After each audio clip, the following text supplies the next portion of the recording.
ನನ್ನ ಹೆಸರು ಸತೀಶ್ ಅಂತ. ನಾನು ಏಕೊತ್ತೂರು ಗ್ರಾಮಸ್ಥನ ಯುವ ಮುಖಂಡ ಮತ್ತು ದಲಿತ ನಾಯಕನಾಗಿದ್ದು, ಬೆಳಿಗ್ಗೆಯಿಂದ ಒಂದು 10 ಗಂಟೆಯಿಂದ ದೇವರ ಮೆರವಣಿಗೆ ನಡೀತಾ ಇತ್ತು. ಈ ತರ ದಲಿತರು ದೇವ್ರನ್ನ ಮುಟ್ಟಬಾರ್ದು ಅಂತ ಹೇಳಿ ನಮ್ಮೇಲೆ ದೇವ್ರನ್ನ ಮುಟ್ಟಕ್ ಬಿಡ್ತಾ ಇಲ್ಲ.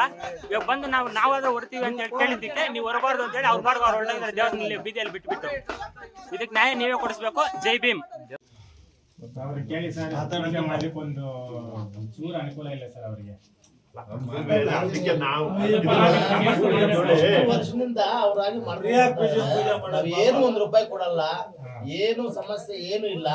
ಗುಂಡಿಗೆ ಹಾಕಿರ ಅಕಸ್ಮಾತ್ ದಕ್ಷಿಣಗಿದು ಮಂಗಳಕ್ಕೆ ಹಾಕಿರ ಕಾಸು ಸಮಯ ಇಲ್ಲಿ ಬಲ್ಬ್ ನೈಟು ಇಸ್ಪಿಟ್ ಆಡೋರು ಯಾರಿಗೂ ಕ್ಯಾರ್ಲೆಸ್ ಮಾಡಲ್ಲ. ಕೊಡೋದು ಅದು ನಾವು ಕುತ್ಕೊಂಡು ಮಾತಾಡೋಕೆ ಏನೋ ಮಾಡ್ಕೊಳ್ಳೋ.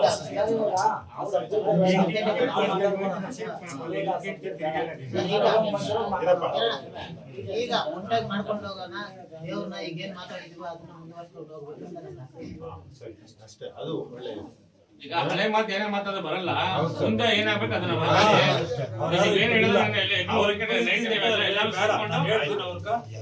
ಮಾತಾಡ್ತೀವಿ. ಸುಮ್ಮನೆ ಯಾಕೆ ಆಮೇಲೆ ಅವ್ರು ಇದು ಬರಲ್ಲ, ಅದು ದೊಡ್ಡ ನಿಮ್ಮ ದೇಶದಲ್ಲಿ ఏమంటే అది రాజీ చేసుకుని ఆరాంగా ప్రధాని రాజీ చేసుకున్నాం. ఓకే, దేవుని ఏం మాట్లాడినామో దాని ముందు వచ్చి పోవాలా. అదే పద్ధతి. ಇನ್ನೊಂದು ಸಾರ್ ಇವಾಗ ಅವ್ರು ಒಂದವ್ರು ನಾವು ಒಂದವ್ರು ಅಂತ ಮಾತಾಡ್ಬಿಡ್ತೀವಿ. ಇವಾಗ ಬೇಡ ಎಲ್ಲ ಹೊರ್ಬೇಕಂದ್ರೆ ಮುಂದೆ ದೇವ್ರನ್ನ ಮಾಡ್ತಾರೆ.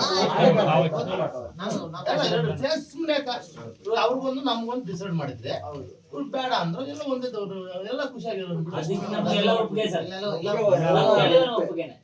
ಒಂದೇ ದೇವ್ರನ್ನ ಸಾಕು ಅಂದ್ರೆ ನಮ್ಗೆ ಒಪ್ಪಿಗೆ ಅಲ್ಲ. ನಾವು ಇವಾಗ ಇನ್ನೊಂದು ಎರಡು ಮಾಡೋದು ಆದವ್ರ ನತ್ಕೊಂಡಿಲ್ಲ ಅನ್ನೋದು ಇದ್ದವ್ರನ್ನ ಯಾಕೆ ಚೆನ್ನಾಗಿಲ್ಲ. ಅಲ್ಲಿ ಉರಕ್ಕೆ ಇಲ್ಲ ನನ್ನ ಸಾಧನೆ ಇಳ್ಳು ಮಾರಮ್ಮ ನತ್ಕೊಂಡೆ ಸಿತ್ತಮ್ ನತ್ಕೊಳ್ಳದಂತೆ ಒಳಗ್ ಪಾಪ, ಸಿತ್ತಮ್ ನತ್ಕೊಂಡು ಮಾರಮ್ಮ ನತ್ಕೊಂಡು ಇಳಕ್ ಪಾಪ. ಪಾಪ ಬೇಡ, ಒಂದೇ ಇರ್ಲಿ. ಒಂದೇ ಇದ್ರೆ ಮಾರಮ್ಮನೆ, ರೆಡ್ಡಿಯವರಿಗೂ ಮಾರಮ್ಮನೆ, ಎಲ್ಲರಿಗೂ ಮಾರಮ್ಮನೆ. ಮಾರಮ್ಮ ಹೋಗಿ ನಿಮ್ಗೊಂದು ಇದು ಅಂತ ಆಗಲ್ಲ. ಹಾಗಾಗಿ ಅದು ಸರಿಯಲ್ಲ ಖಂಡಿತ. ಏನಂತೀರಿ ರೆಡ್ಡಿಯವರೇ? ನಾನು ಮೊನ್ನೆ ರಾತ್ರಿ ಕುತ್ಕೊಂಡಾಗ ಹೇಳಿದ್ದೀನಿ ಸರ್, ಅವ್ರು ಹೇಳಿದ್ರು ಆರಂಭ ಐತೆ ನಮ್ಕೊಂದು ದೇವ್ರು ಬೇಕು ಅಂದ್ರು. ಆಯ್ತು, ಅಲ್ಲಿ ಸಿತ್ತಮ್ಮ ದೇವಸ್ಥಾನ ಅದು ಮಾಡ್ಸೋ ಇದು ಮಾಡ್ಸೋ ಅಂತ ಎಲ್ಲ ಚಂದ ಹಾಕಿ ರೆಡಿ ಮಾಡಿ ಇದೀ ಮಾಡಿದ್ದೀನಿ. ಅವ್ರು ಒರಿಬೇಕಂದ್ರೆ ಆಯ್ತು ಒರಿರಪ್ಪ. ಅದಕ್ಕೆ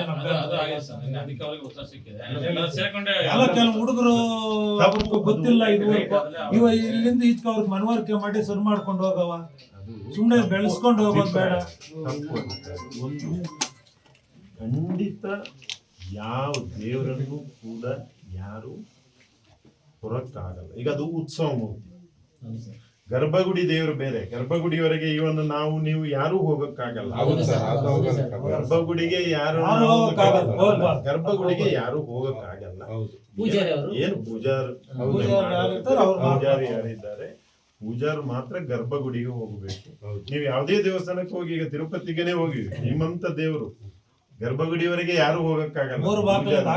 ಅದೇ ಪೂಜಾರನ್ನ ಬಿಟ್ಟರೆ ಬೇರೆ ಯಾರಿಗೂ ಅಥವಾ ನಮ್ಮ ಕುಕ್ಕೆ ಸುಬ್ರಹ್ಮಣ್ಯಕ್ಕೆ ಹೋಗಿ, ಇಲ್ಲ ಧರ್ಮಸ್ಥಳಕ್ಕೆ ಹೋಗಿ, ಗರ್ಭಗುಡಿಗೆ ನಾವು ಹೋಗಕ್ಕಾಗಲ್ಲ. ಯಾವ ದೇವಸ್ಥಾನ ಖಂಡಿತ ಅದು ನಿಮ್ಮ ದೇವಸ್ಥಾನಕ್ಕೂ ಕೂಡ ಅದೇ ಅಪ್ಲೈ ಆಗ್ತದೆ. ಪೂಜಾರು ಹೋಗ್ತಾರೆ, ಪೂಜಾರು ಪೂಜೆ ಮಾಡ್ತಾರೆ ಅಷ್ಟೇ. ಬೇರೆಯವರು ಸಾರ್ವಜನಿಕರು ಎಲ್ಲಿವರೆಗೂ ಹೋಗಬಹುದು ಅಲ್ಲಿವರೆಗೆ ಎಲ್ಲಾ ಜಾತಿಯವರುಗಳು ಹೋಗಬಹುದು. ಅದರಲ್ಲೇನು ಒಕ್ಕಲಿಗರು ಮಾತ್ರ ಹೋಗಬೇಕು ಅಥವಾ ಇವ್ರು ಮಾತ್ರ ಹೋಗ್ಬೇಕು, ದಲಿತರು ಹೋಗಬಾರ್ದು ಅನ್ನುವಂಥದ್ದು ಯಾವ ಕಾನೂನಲ್ಲೂ ಇಲ್ಲ. ಅದನ್ನ ಹೇಳಕ್ ಹೋಗಲ್ಲ. ಅದಕ್ಕೆ ಹೇಳಿದ್ದು ನಾನು, ಫಸ್ಟ್ ನಮ್ಮ ಮನಸ್ಥಿತಿಗಳು ಬದಲಾವಣೆ ಆಗಬೇಕು.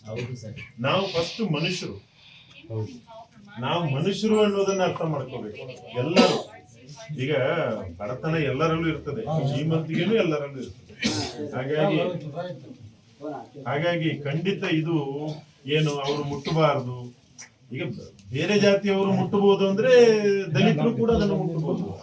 ಬೇರೆ ಜಾತಿಯವರು ಹೆಗಲು ಕೊಡಬಹುದು ಅಂದ್ರೆ ಬೇರೆ ದಲಿತರು ಕೂಡ ಹೆಗಲು ಕೊಡಬಹುದು. ಅದರಲ್ಲಿ ಏನೇನು ತಪ್ಪಿಲ್ಲ, ಗೊತ್ತಾಯ್ತಲ್ಲ. ಕಾನೂನು ಕೂಡ ಅದನ್ನೇ ಹೇಳೋದು. ಆದ್ರೆ ಒಂದು ನಾವು ಕಾನೂನು ಅಂತಾನೇ ಮಾಡ್ಕೊಂಡು ಹೋದ್ರೆ ಅದರಲ್ಲಿ ಎಲ್ಲರಿಗೂ ತೊಂದರೆ ಹೊರತು ಲಾಭ ಯಾರಿಗೂ. ಈ ಹಠ ಸಾಧಿಸ್ಕೊಂಡೋಗಿ ಇಲ್ಲ ಅಥವಾ ಅವ್ರು ಬಂದ್ರೆ ನಾವು ಬರಲ್ಲ. ನೋಡಿ, ಅದು ಒಳ್ಳೆ ಮನಸ್ಥಿತಿ ಅಲ್ಲ.